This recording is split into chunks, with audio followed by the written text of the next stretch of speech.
Good morning, Jeffrey. Good morning. Happy Father's Day. Welcome. How are you? And happy Father's Day to you. I am. Good morning, Dad. Good to see you. Happy Father's Day.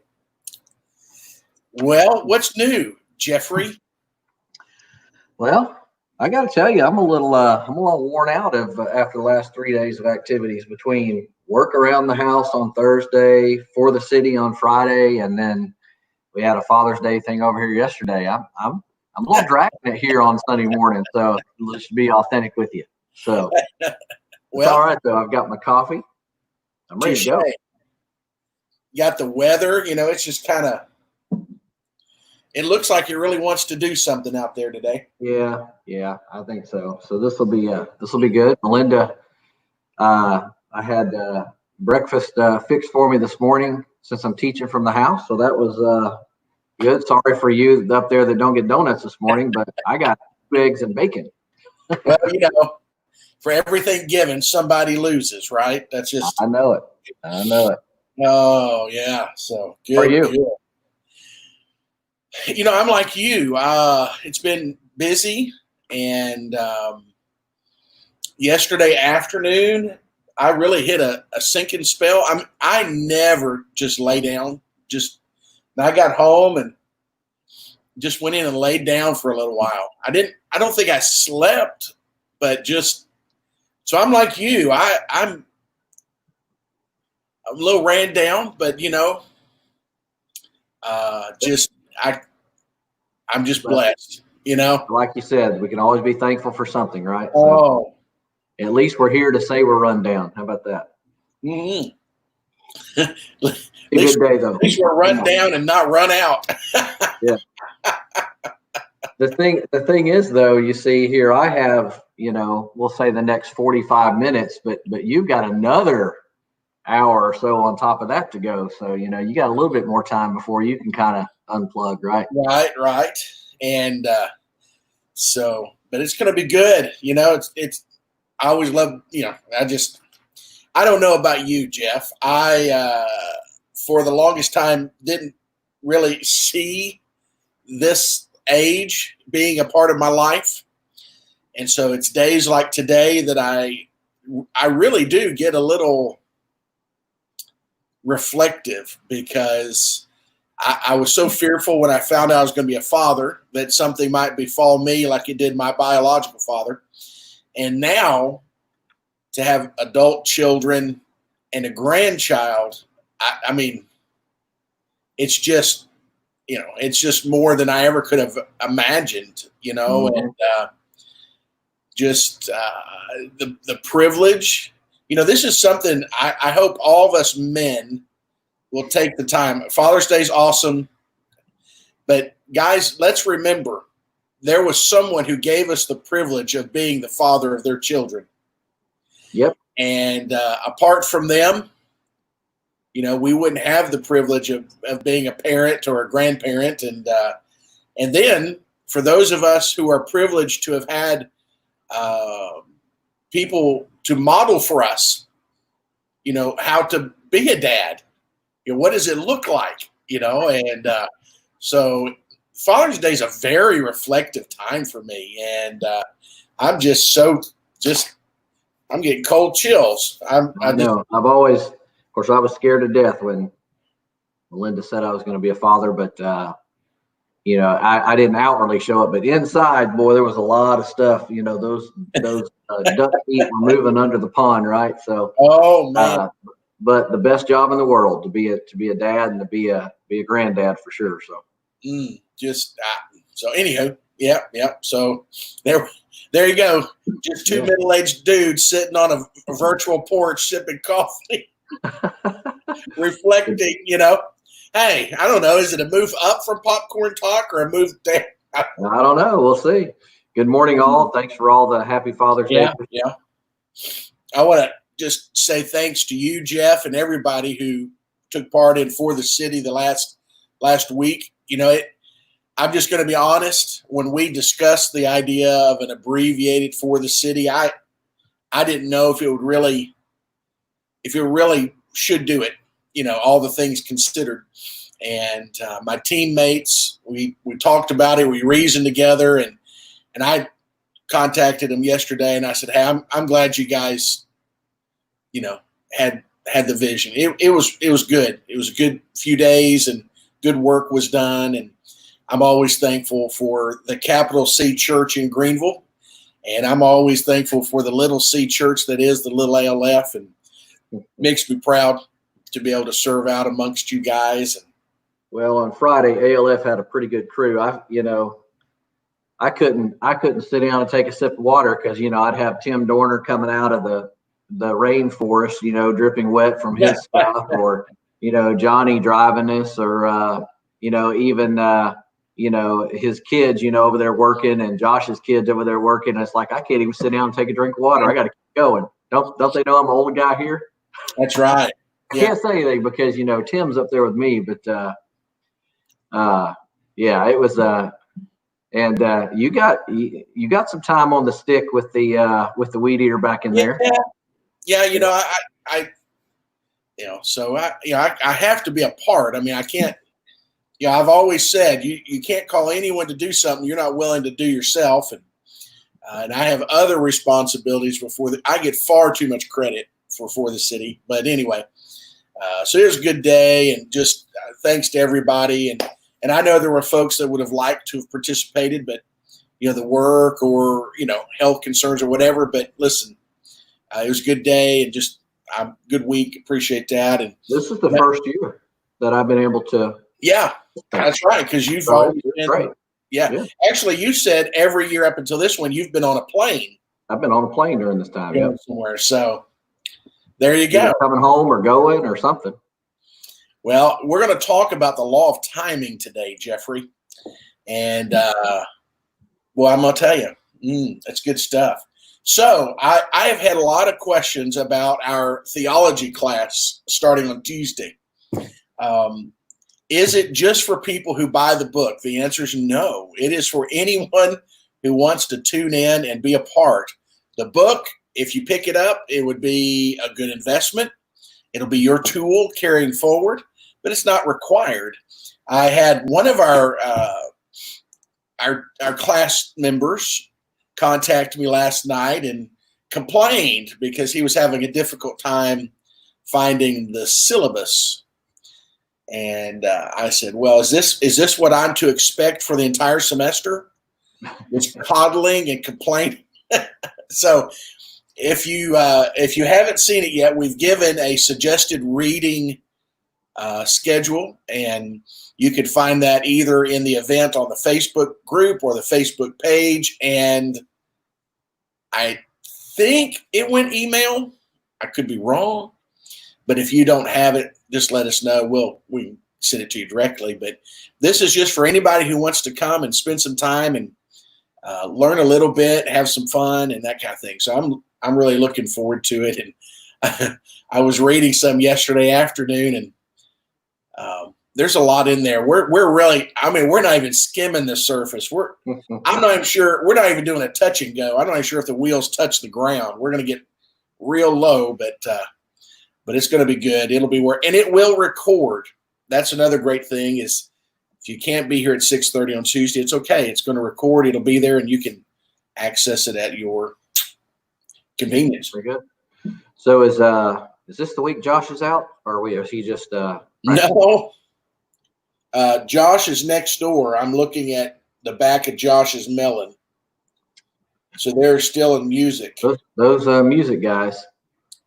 Hey, I see Caleb on. So good morning, Caleb. So, whenever Josh is out, we just pop Caleb on. No one really knows. So, No, I think we probably could do that. Yeah, we might work with that. And everything be good. Yeah. Yeah, Colin's back on the drums. So the new camera system, I'm looking at the worship team there. The only person I cannot see would be what's really funny is watching Travis. I don't know what he's doing right now, but you can't see the keyboardist. I could see Melinda's hands if she was there. So, well, she's not. So she's here with me. So we usually are part of the praise team together so we can go together. And I mean, that's good. That's good use of time. So, yeah.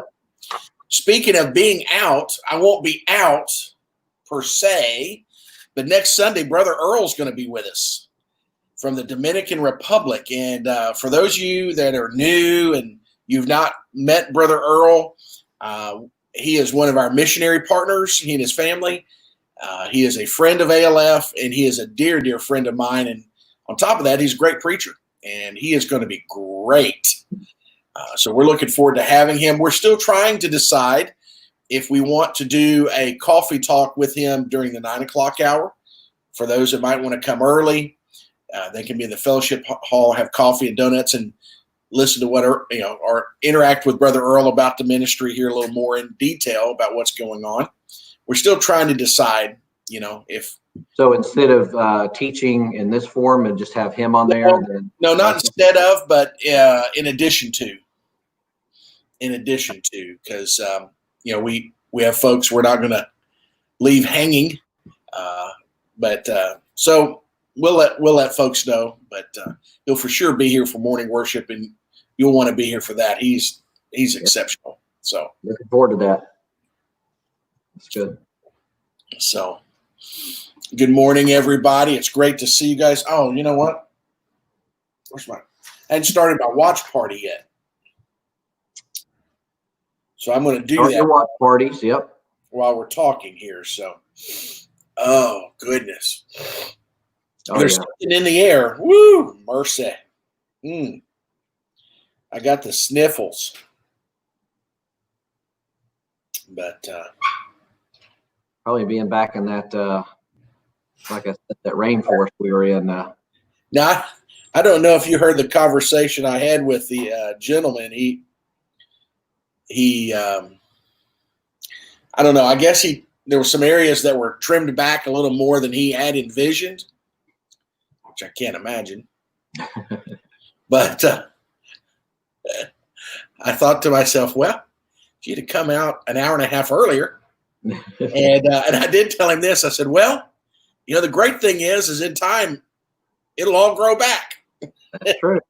But it looked great. It looked great. I did see a homeowner before we left, and she was very, very, very appreciative. So she stood there. I don't know how old she was. Was she like 90 or? I mean, it was. Yeah, she was up there. I heard some really kind things. Oh yeah, for her. So she came to the door, and I talked to her, and then several people did, but we kept kind of working and sort of putting all the brush into one pile so our pickup team it'd be easier for them. And every time I walked by, she'd wave or smile or tell us thank you. She probably said thank you 10 or 12 times. That's awesome.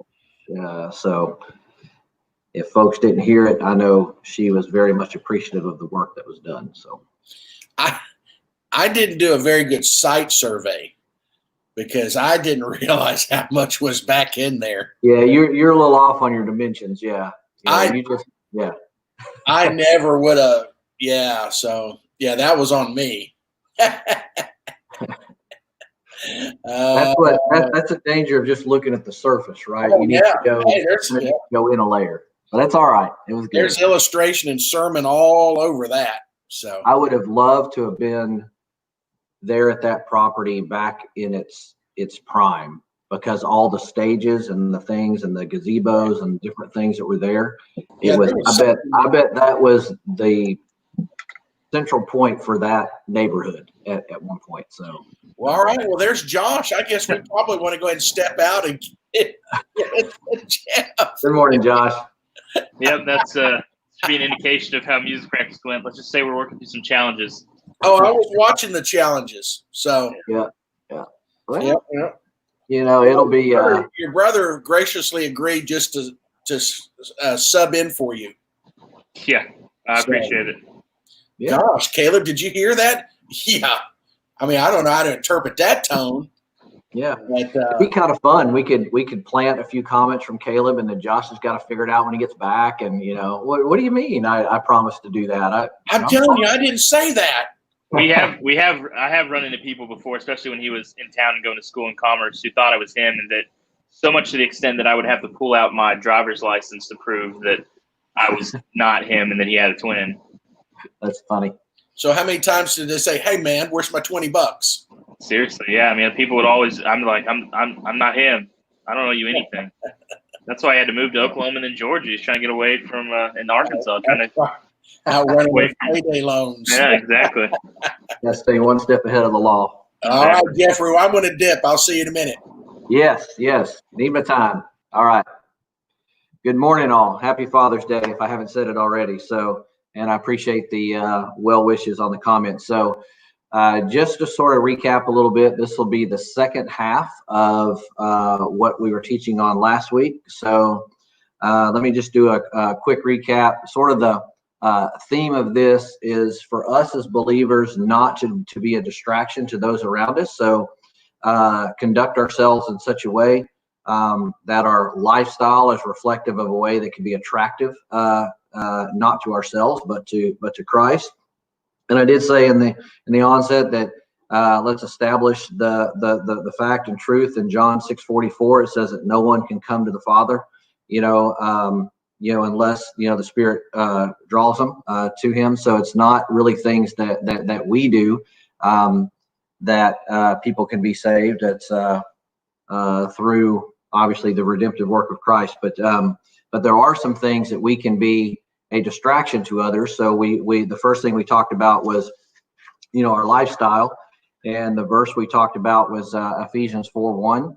Live in a manner worthy in which you have been called. If we're going to call ourselves Christians, let's live in a manner which will be God honoring, and that would be through our actions, through our speech, through our thought process, to the things we do and don't do. And the world wants Christians to all think the same and act the same and worship the same, and everyone kind of just be the same as the early Romans wanted. But in Romans 12:2, Paul writes, he pins these words: "Do not be conformed to this world, but be transformed by the renewing of your mind, that you may prove what the will of God is, that which is good and acceptable and perfect." So even though, Roman society wanted to sort of legislate morality at the time, and they didn't want anybody to be different because it would upend Roman society, and it would cause some, discord. They wanted everyone to be the same. They don't really care what you did, just everyone do the same. So there's really no, morality there. You could kind of do whatever you wanted. So when the Christians came on the scene, they were doing something a little different. They were not doing the things of Roman culture at that particular time, and folks didn't like it. So, and then we kind of ended that little section by a quote that's attributed to St. Francis of Assisi. Preach the gospel, not sissy, a sissy. Preach the gospel at all times, and if necessary, use words. Sometimes, I don't know if you've heard, but sometimes your life might be the only Bible that people see, and that is true. So, yes, we need to use words at times, but I firmly believe that our consistency in our walk, our lifestyle, can be a draw, a light, an attraction, if you will, to those that say, okay, there's something different about this individual. What is it? And let me go kind of investigate what that is. And then, I was very quick to point out that unfortunately, I fail each and every day in trying to sort of walk the walk and live in a manner that's worthy in which I've been called. But, if we don't strive to be more like Christ, we'll never, take those steps forward. So our lifestyle is one thing. It's one way that we can be an attraction to others and not a distraction. Then we talked about love. Love one another. John 13:34-35 says, "A new commandment I give you, that you love one another, even as I have loved you, that you also love one another. By this all men will know that you are my disciples, if you love one another." We talked a little bit about the 10 Commandments and how those are summed up. I'm going to just move forward, but what I want to say here is, our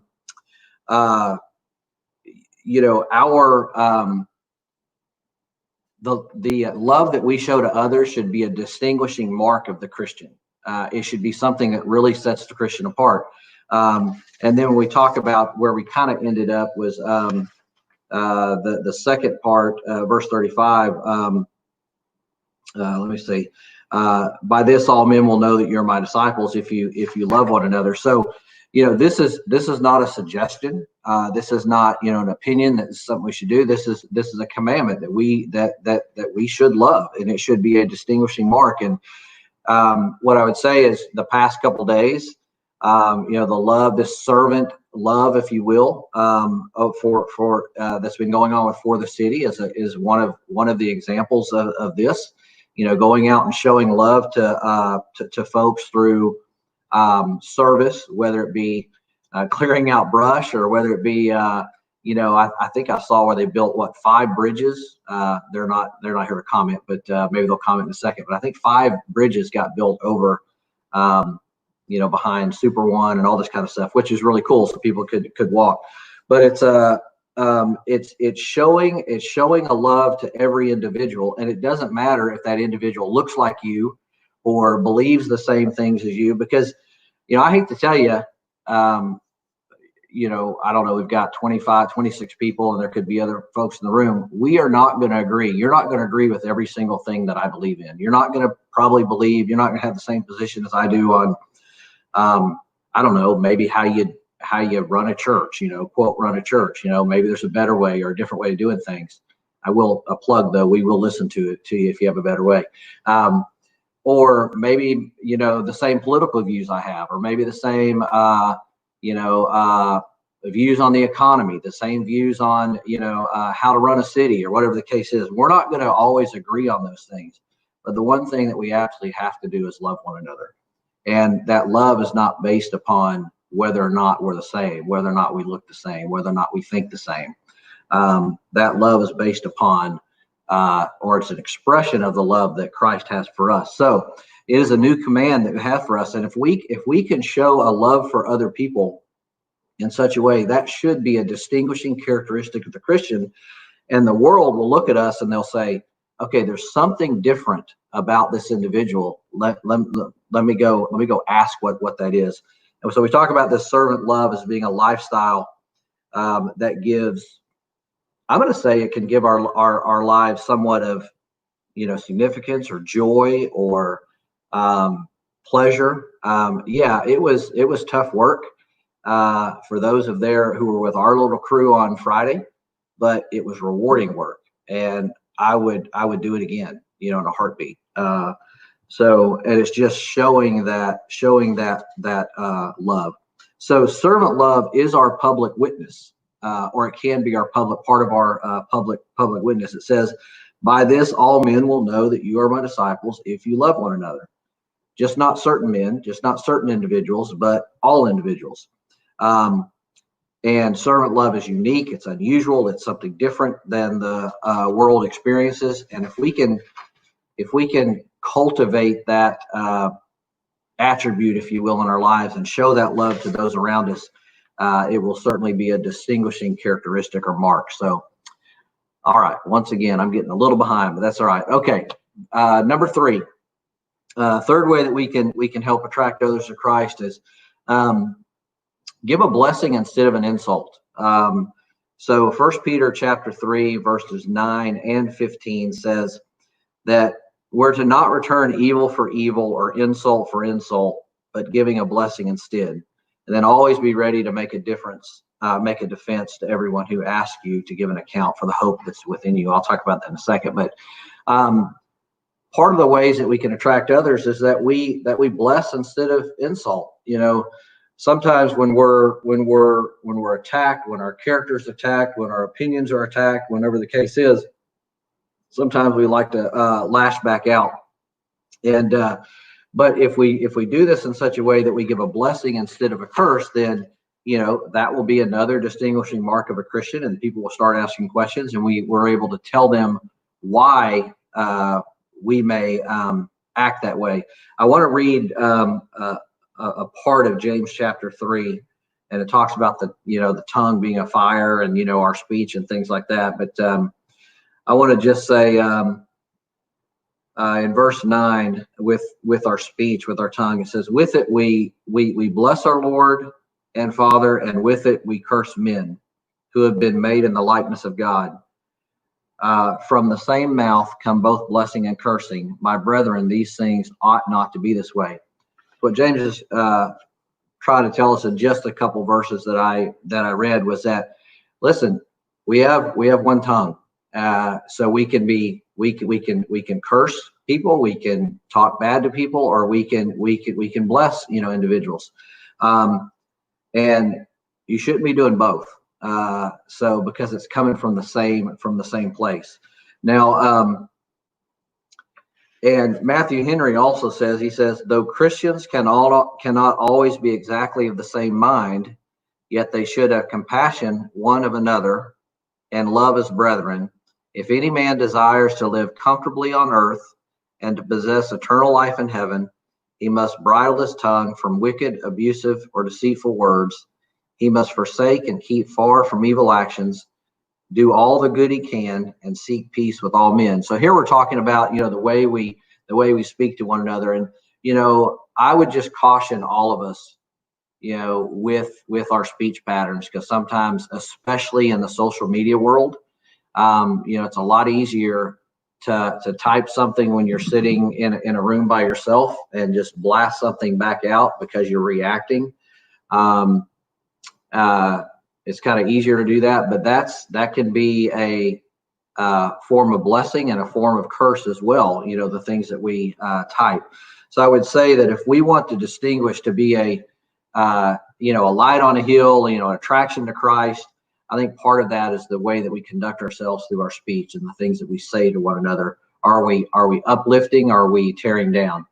Now, I don't believe that Christians should be doormats of the world and be walked on and trampled on and all that kind of stuff. But we should conduct ourselves in a way that will be God honoring through our speech and through our social media presence. So, and then sort of the last part of that, verse 15, it says, always being ready to make a defense to everyone who asks you to give an account.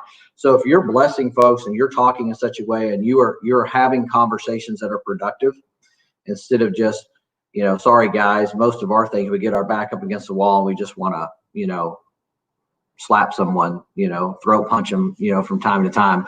But maybe that's not the, most appropriate way. But when we act in such a way that's a blessing instead of a curse to others, folks are they may ask us. That individual that we're talking to may not ask us kind of what's different, but someone seeing that conversation or seeing that interaction in the periphery, they might, they may very well say, wow, I saw you interacting with this individual, or I read your comment on Facebook. Why?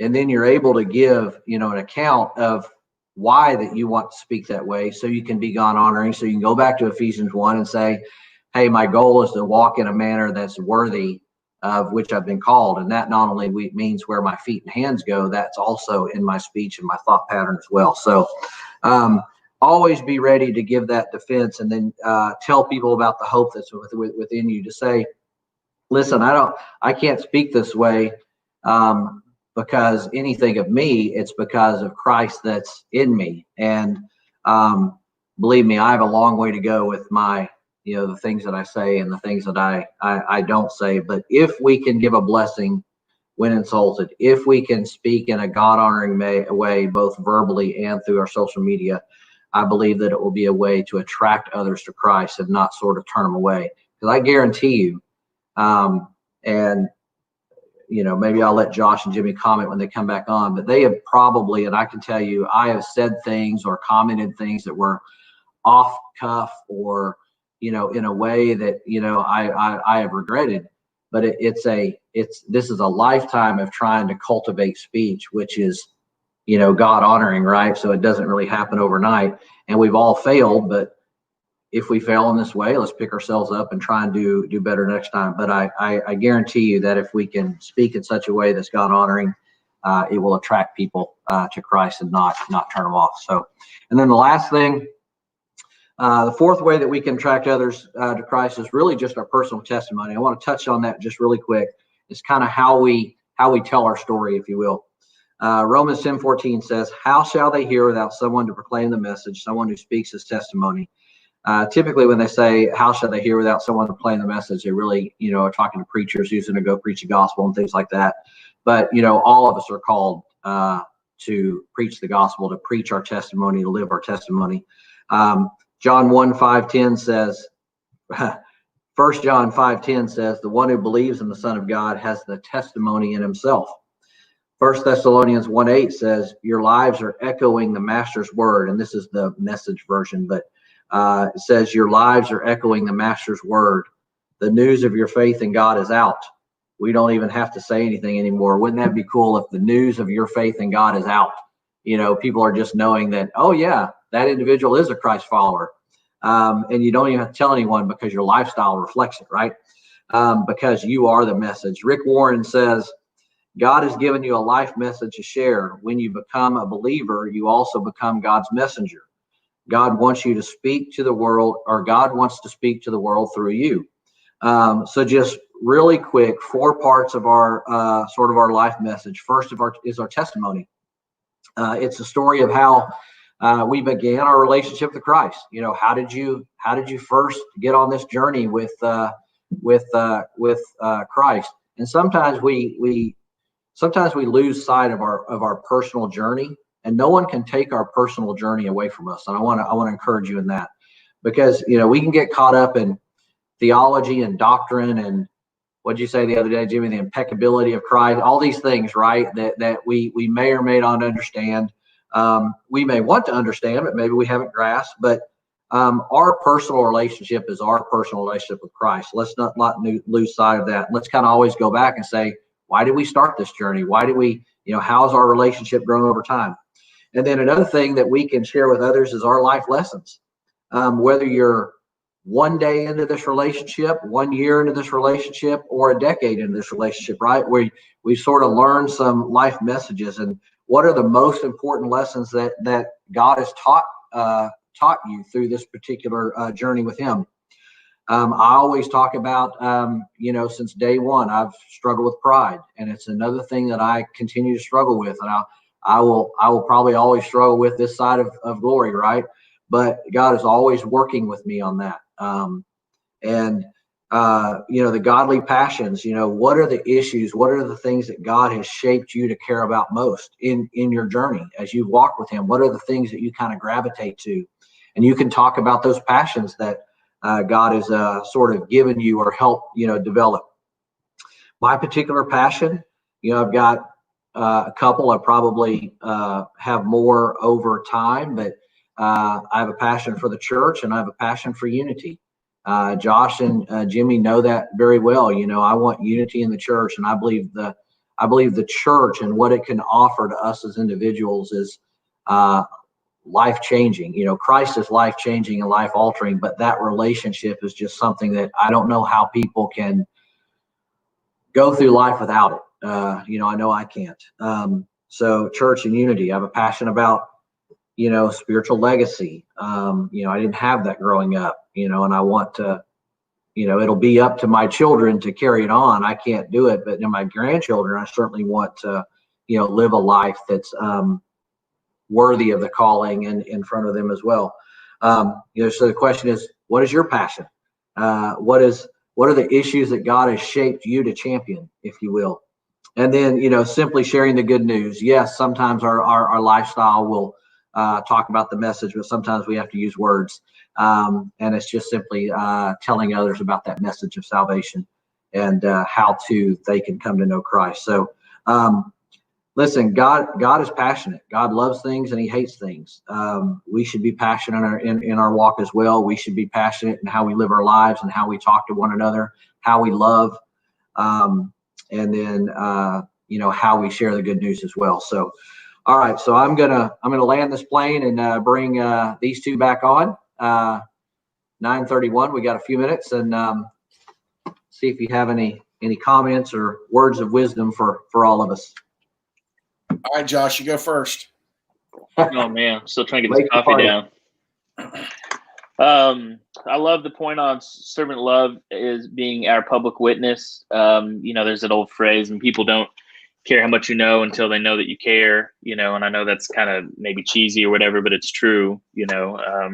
There's usually I think people are defensive nowadays. I mean, it's like when somebody comes up to your door and they ring the doorbell. I mean, back in the day, and I say back in the day, realizing I'm 30, but even when I was a kid, I remember the doorbell ringing. That was like a good news. Somebody's at the door. Let's go see.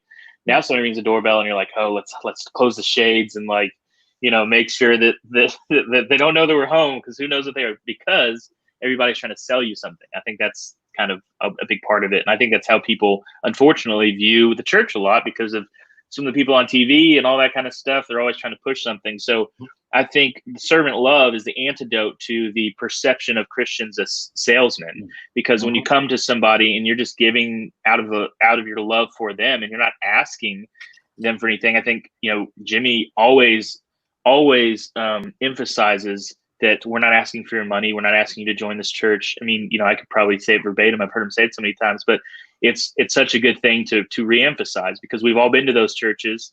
I'm not trying to badmouth any church, but we've all been to those churches where it does seem like they're after your money, and it does seem like they're after your membership and all that kind of stuff. So anyway, that servant love is our public witness. I think it's just a huge point that so often we kind of lose sight of in the whole trying to get members and money and all that stuff. Yeah, for sure.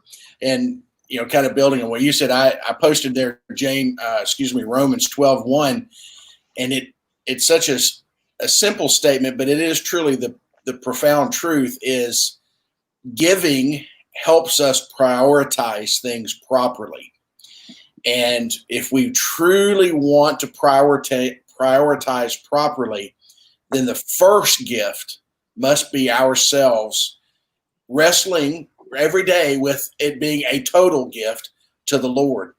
When we strive to give all that we are to Him, that starts a proper prioritization in how we live our lives. Because, if I can refer to Rick Warren again, in his wonderful text, page 1, line 1, it's not about me. I'm living my life. I love my life. I'm living my best life, but my life isn't about me. It does include me, but it's not all about me. And when I remind myself of that regularly, my priorities start to kind of fall in line. And Jeff, I'm like you. Friday, you guys are over there, and everyone's taking time, effort, all those things. And I'm not speaking out of church here a little bit. The tone and the posture of one individual wasn't as appreciative as one might think, right? Or would expect, considering the gift that's being given, right? And when I went back to my labors, I kept repeating in my mind, Lord, I'm giving this to you. Right. He happens to be the benefactor. Mm-hmm. And when I remind myself of that regularly, do all things as unto Christ. Why? Because that calls me to excellence and sacrifice and persistence, and because we're all just the benefactors of other people's passionate pursuit of Christ. Your love of the Lord is I'm the benefactor of your teaching. Why? Because you want to give to the Lord. Josh, your music, whatever. And so it is truly the outpouring of our pursuit of the Lord that really produces the good stuff. And quite truthfully, more often than not, I feel like I get more than I could ever give. Amen. Feel a little self-centered. I'm glad that you guys picked up on that. Servant love is our public witness. We probably could have talked for an hour on that, right? But it is so true. And I know it's a hokey saying or whatever, but it's what we do for others. I can sit here and tell you all day long that I love you, but if I'm never there to support you in anything that you do, or be there when you call or help or whatever, it's crazy. And I was reflecting back on Friday, and I guess the older I get, the more sappier I get. But I was able to see these young kids out there with their parents, and the example that has. And Don and worse, like Edward Scissorhands out there with his manual clippers going all over the place, and he's going just as fast as Tim with a chainsaw, and it's crazy.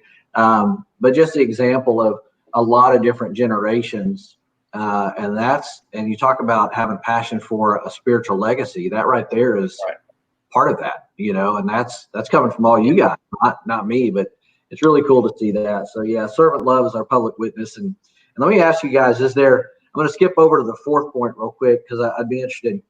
I talked about, godly passions, the things that God has shaped you sort of care most about. We care about a lot of things in this walk with the Lord, right? But what are those either life lesson that God has taught you, or a passion that, you kind of latched onto in this walk? Do you have anything you want to share?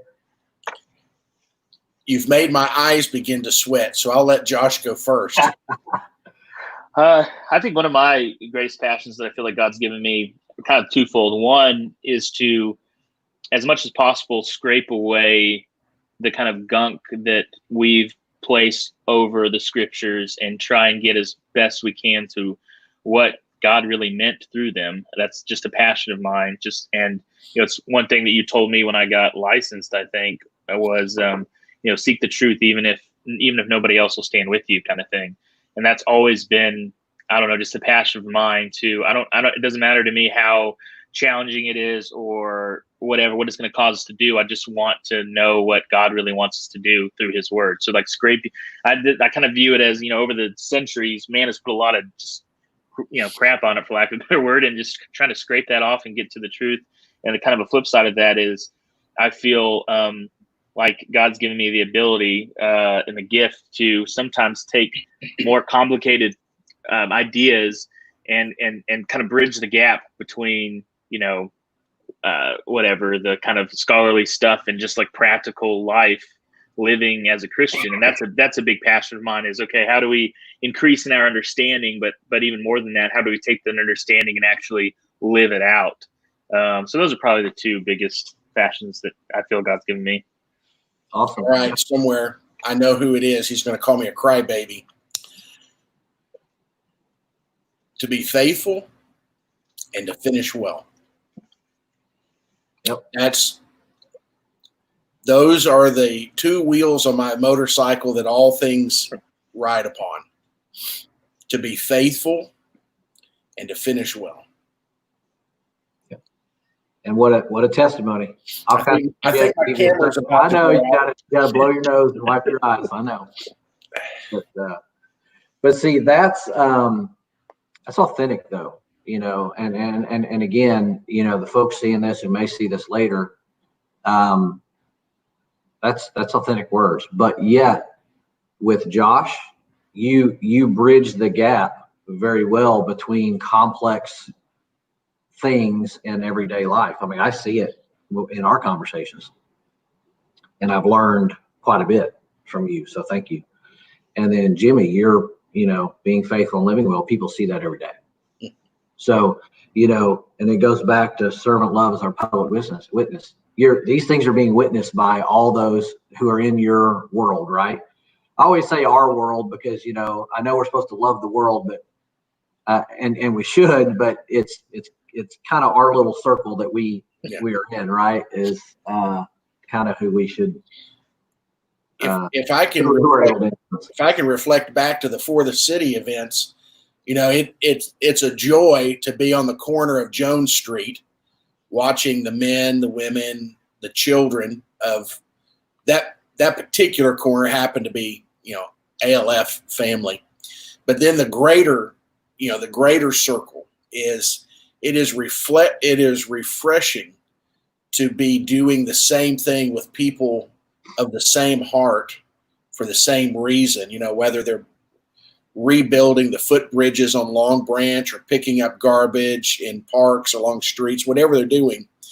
There's just something so refreshing and encouraging to look over and you see the green shirts and they're doing these things. And you're like, I'm not in this alone. Because if we're not careful, we could feel isolated as individuals, as a family, as a church. And that, that's not the way God wants us to feel, nor is that the way he designed us, but it's not the truth either. In days like today, where it just doesn't seem like there's a safe foothold anywhere, on Friday and Saturday, you got to see the same safe foothold And it's pretty awesome. I got to tell you. So, yeah, ooh. Good stuff, man. Happy Father's Day, Josh. I don't think Thank you. Thank you. Mm-hmm. I will say one thing that stood out to me, Jeff, that I wanted to say was when you're talking about speech, I remember that growing up, that there was such an emphasis on like just not using swear words, bad language. And, I think as a church, I don't mean just our church, but I mean the church in general has focused a lot on that, but we haven't focused on like gossip and those kinds of things, which are I feel a lot more insidious than the occasional offhand swear word. Not that I'm saying that's okay, but like it's interesting how it's sometimes there's such a focus on, well, just doesn't matter how bad you talk about somebody, just don't use a cuss word. I'm like, I don't think that's the point. My mom used to, I don't know if anyone from my family's on, I couldn't follow who was there, but my mom used to say, I used to give her a hard time. She would say, "Oh, fiddlesticks." And I said, "Mom, it's the intent, not the words," so that would be, in her later in her life. And, she would be in the kitchen and drop something, and when she was visiting, "Oh, fiddlesticks," or whatever, and "Mom, it's the intent. It's not the." In these HE double hockey sticks. Yeah. But you're absolutely right. It's gossip, and it's the passive aggressive conversations that we have sometimes, and all that stuff is there's just no place for it. So absolutely. And that you said that speech is, or what we type is speech. I thought that was a good thing. Yeah. I want to do something completely self-serving and wish everyone in my watch party a good morning. Thank you for joining us. I call you all by name, but there's a lot of you. But awesome. Thank you guys for swinging by and being here. And if you like this, you might like the next hour. I don't know. But we're going to be looking at the law of timing. You could do the right thing at the wrong time and not get the results that you really hope for. Yeah. And in these days, we look around and we have not lived in a time like this. This is not the first time there's been a time like this, but this is the first time I've lived in a time like this. And we're going to talk about time and timeliness and finding courage and comfort in the midst of time. So, and I won't take all of your time because today is the time for fathers. And I've got to get from here to there. Yes, you better get to the getting. All right, well, let's land this plane, brothers. Jeff, thank you. Awesome stuff. Hey, Josh, we're really glad you could join us. And for the rest of you, thank you for being here this morning. We pray you have a great day. Be safe out there, and get up, get you another cup of coffee, maybe settle in on a couch wherever you are if you're not going to be here live, and join us during the 10 o'clock worship time. And we'll look forward to seeing you there. Have a great week. Happy Father's Day to you all. Happy Father's Day, guys.